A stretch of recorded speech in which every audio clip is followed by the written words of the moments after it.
What happens when one of Hollywood's most intense actors sits down with daytime television's most controversial host? You won't believe what unfolds when Tom Hardy faces off against Joy Behar on The View, in what quickly became the most explosive interview in the show's history.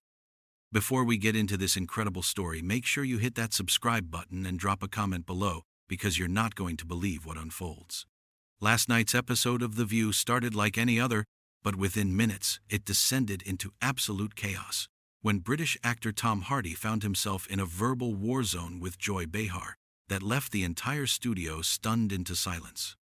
What began as promotional appearances for Hardy's latest film quickly transformed into a confrontational battlefield that nobody saw coming. The tension was palpable from the moment Hardy walked onto the set. Known for his intense on-screen presence and no-nonsense attitude, the actor seemed visibly uncomfortable as he settled into the hot seat opposite the panel. Joy Behar, never one to shy away from controversy, immediately launched into what she clearly thought would be typical celebrity small talk, but Hardy's body language suggested he was already on edge. "So Tom, you're here promoting your new movie, but I have to ask about something that's been bothering me." Behar began with that signature smirk that regular viewers know all too well. "You've made some pretty interesting comments about method acting in recent interviews, and frankly, some of us think it's gotten a bit out of hand in Hollywood these days." Hardy's jaw visibly tightened as he leaned back in his chair, his eyes narrowing slightly. "I'm sorry. What exactly do you mean by out of hand?" His British accent seemed to sharpen with each word, a clear warning sign that Behar either didn't notice or chose to ignore. The other co-hosts exchanged glances, sensing the shift in atmosphere, but Behar pressed on with the confidence of someone who clearly hadn't done her homework on Hardy's famously short fuse. "Well, all this talk about living in character for months, putting your body through extreme transformations, some people think it's just showing off at this point."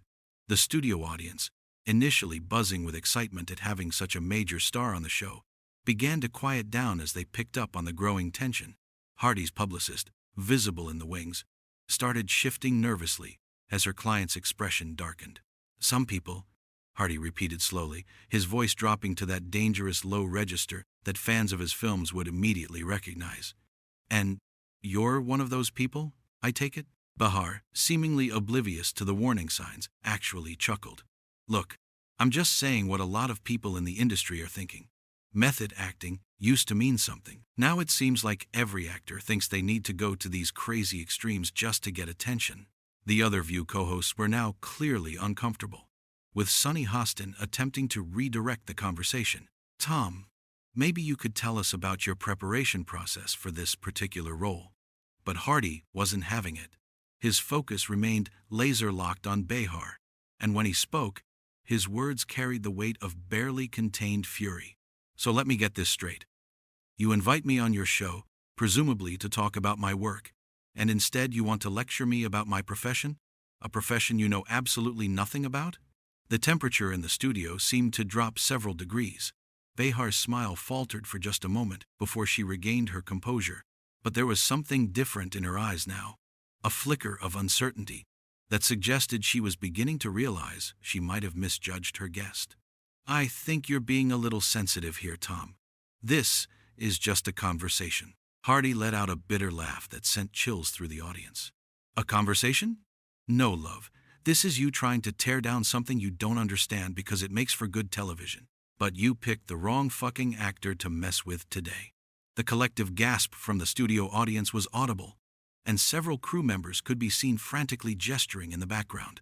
Whoopi Goldberg leaned forward, clearly trying to defuse the situation, but Hardy was just getting started. "You want to talk about method acting like it's some kind of joke? Like it's just actors playing dress-up for attention?" Hardy's voice was rising now, and his hands gripped the armrests of his chair so tightly his knuckles had turned white.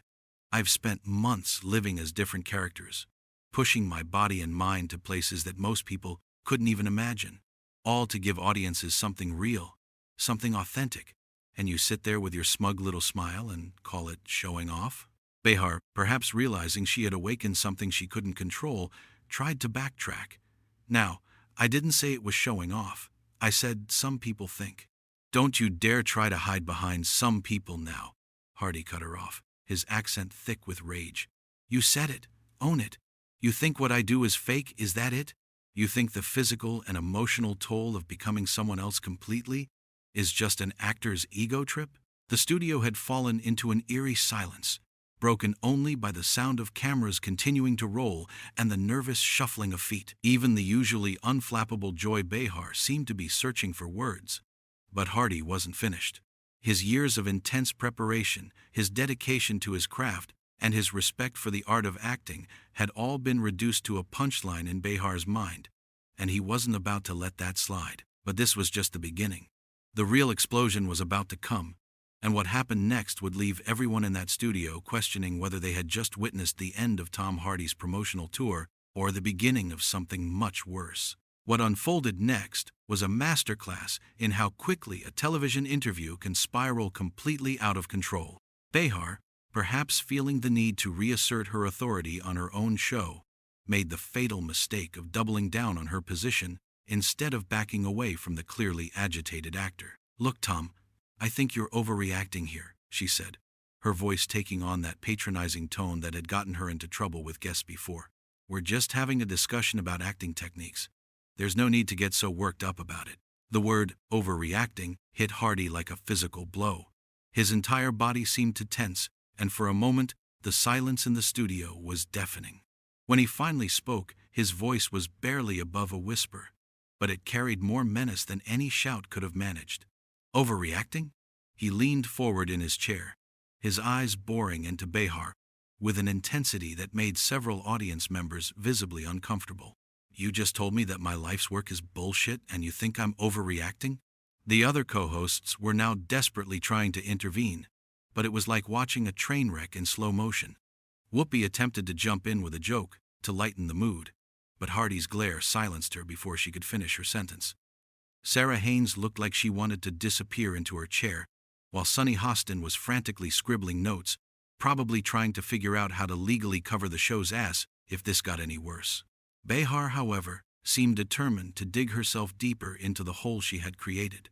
"I'm just saying that maybe the industry has gotten a little carried away with all this intensity. I mean, it's just acting, right?" Those 4 words, "it's just acting," were the point of no return.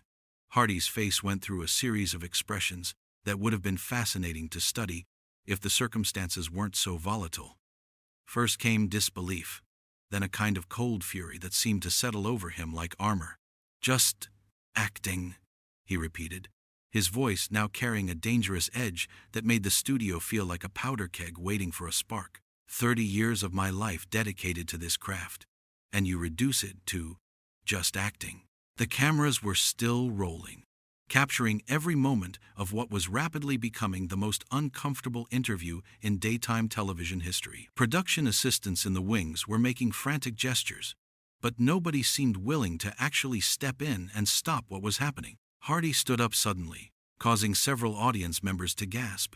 His imposing frame towered over the seated panel, and for a moment, it looked like he might actually walk off the set right then and there.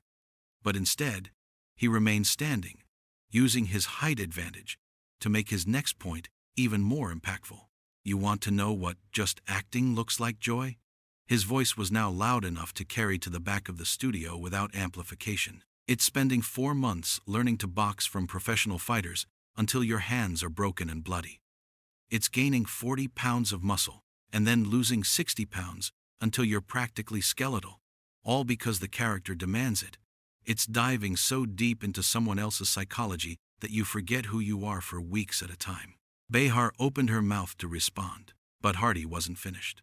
The floodgates had opened, and years of frustration with people who didn't understand or respect his craft came pouring out. "It's waking up in the middle of the night speaking in someone else's voice because you've been living as them for so long that the lines blur. It's carrying the emotional weight of characters who've been through trauma that would break most people.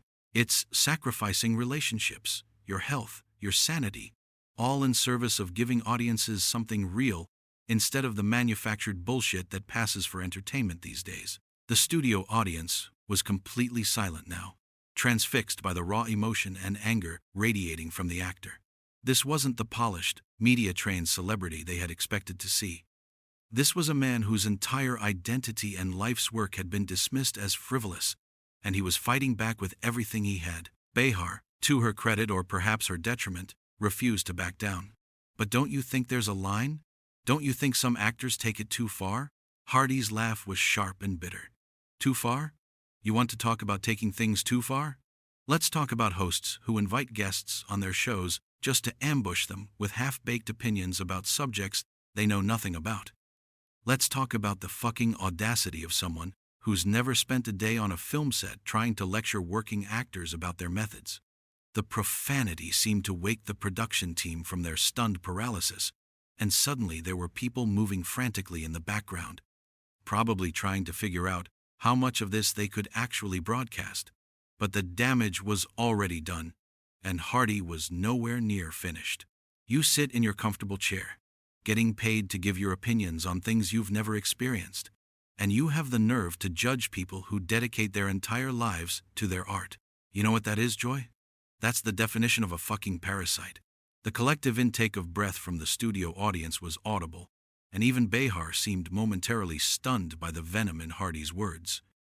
The other co-hosts looked like they wanted to be anywhere else in the world, and Whoopi Goldberg was making gestures toward the control room that clearly meant cut to commercial right now.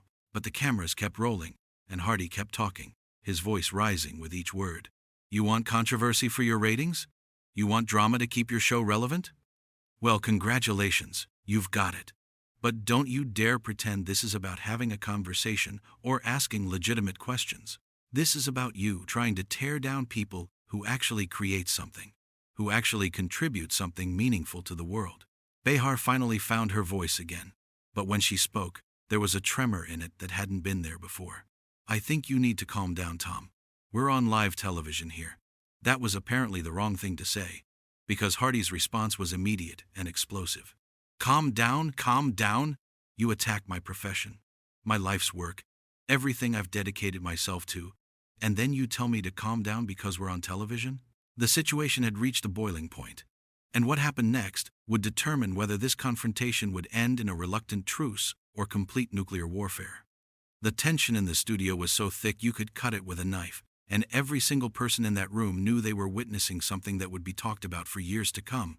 Hardy turned his burning gaze from Behar to the cameras, as if suddenly remembering that millions of people were watching this unfold in real time. When he spoke again, his voice carried a deadly calm that was somehow more terrifying than his previous outbursts. You know what, Joy? You're right about one thing. We are on live television, which means everyone watching right now gets to see exactly what kind of person you really are. He gestured toward the audience, many of whom were now openly staring in shock. They get to see how you invite someone onto your show under the pretense of promoting their work, only to ambush them with your ignorant fucking opinions. Behar's face was now flushed red. Whether from embarrassment or anger, it was impossible to tell. But she wasn't backing down. I don't have to sit here and be insulted by you, Tom. This is my show. Hardy let out a laugh that was completely devoid of humor. Your show? Your show? His voice echoed through the studio. This isn't a show, it's a circus, and you're the head clown. The only difference is that clowns are supposed to be entertaining. The other co-hosts were now actively trying to intervene, with Whoopi attempting to stand up and address both Hardy and the cameras. But Hardy wasn't having any of it. He held up his hand in a gesture that clearly meant stay back, and continued his verbal assault. Do you have any idea how many actors, writers, directors, and other creative people you've disrespected over the years with your half-baked commentary? How many people's hard work you've reduced to punchlines and hot takes? Hardy's voice was building again, his British accent becoming more pronounced with each word. You sit here day after day, contributing absolutely nothing of value to the world, while tearing down people who actually create something meaningful. Behar stood up now, matching Hardy's height as best she could, her own anger finally breaking through. How dare you come on my show and speak to me like this? I've been in this business longer than you've been alive, you arrogant piece of shit. The profanity from Behar seemed to shock even Hardy for a moment, but it also seemed to fuel his fire. Oh, now we're getting somewhere. The real Joy Behar, ladies and gentlemen. Not the manufactured television personality, but the bitter, talentless hack who spent decades coasting on controversy because she has nothing else to offer. The studio audience was now completely silent, watching this verbal deathmatch unfold like spectators at a gladiator fight. Camera operators were zooming in to catch every facial expression, every gesture, knowing they were capturing television history. "You want to talk about being in this business?" Hardy continued, his voice now carrying across the entire studio without amplification. "Being in this business means respecting the craft, respecting the people who dedicate their lives to creating art. It doesn't mean sitting behind a desk throwing stones at people who actually work for a living." Behar was trembling with rage now, her carefully constructed television persona completely shattered. "Get the fuck off my show! Security! Get this maniac out of here!" But Hardy was already moving. He ripped off his wireless microphone and threw it onto the floor with such force that the feedback screech echoed through the studio. "Don't worry, I'm leaving. But not because you told me to. I'm leaving because I have standards, and staying here another second would be beneath them." The actor started walking toward the exit, but he wasn't finished. He turned back to face the cameras one more time, his voice now carrying the authority of someone who had completely dominated the confrontation. "To anyone watching this who actually gives a shit about art, about creativity, about people who dedicate their lives to their craft, this is what we're up against. People like Joy Behar who think they can tear down decades of hard work with their uninformed opinions because they have a platform and a microphone." Hardy pointed directly at Behar, who was still standing behind the panel, her face a mask of fury and humiliation. "You want to know what method acting really is? It's commitment. It's sacrifice. It's everything you've never understood about what it means to be a real artist, instead of a professional opinion giver." The security guards that Behar had called for were now approaching, but Hardy waved them off. "I'm leaving on my own, thanks. I don't need an escort to get away from this fucking joke of a show." As Hardy strode toward the exit, he called back over his shoulder, his voice carrying clearly through the stunned studio. "And Joy? Next time you want to have an opinion about something you don't understand, maybe do your fucking homework first. Or better yet, stick to topics you actually know something about. I'm sure there's plenty to say about mediocrity." The studio doors slammed behind Hardy with a resounding bang that seemed to echo through the shocked silence. For several long moments, nobody moved. The cameras continued rolling, capturing Behar standing behind the panel, her chest rising and falling with rapid breaths, her carefully styled hair slightly disheveled from the confrontation. Whoopi Goldberg was the first to find her voice, though it came out as barely more than a whisper. "Well, that was something." The audience remained frozen, unsure whether to applaud, boo, or simply sit in stunned silence. Some were pulling out their phones, undoubtedly already uploading clips to social media. Others were just staring at the doors through which Hardy had exited, as if expecting him to return for round two. Behar slowly sank back into her chair, her hands visibly shaking. For perhaps the first time in her television career, she appeared to be completely speechless. The woman who had built her reputation on never backing down from a confrontation had just been thoroughly destroyed by an actor who had finally decided he'd had enough. The control room was frantically trying to figure out what to do next, with producers shouting instructions and legal advisors probably having heart attacks over the broadcast standards violations they'd just witnessed. But the damage was already done. The confrontation had been broadcast live to millions of viewers, and there was no taking it back. As the cameras finally cut to commercial break, the studio remained in chaos. Audience members were buzzing with excitement and shock. Crew members were running around trying to restore some semblance of order, and the remaining co-hosts sat in stunned silence, probably wondering how they were going to salvage the rest of the show. But Tom Hardy was already gone, having delivered what was undoubtedly the most brutal takedown in daytime television history. He had walked onto that set to promote his latest film, and instead ended up defending his entire profession and artistic integrity against someone who had clearly bitten off more than she could chew. The confrontation was over, but the aftermath would be felt for weeks to come. Hardy had made his point in the most dramatic way possible, leaving Behar and her show to pick up the pieces of what had just become the most talked about interview disaster in recent memory.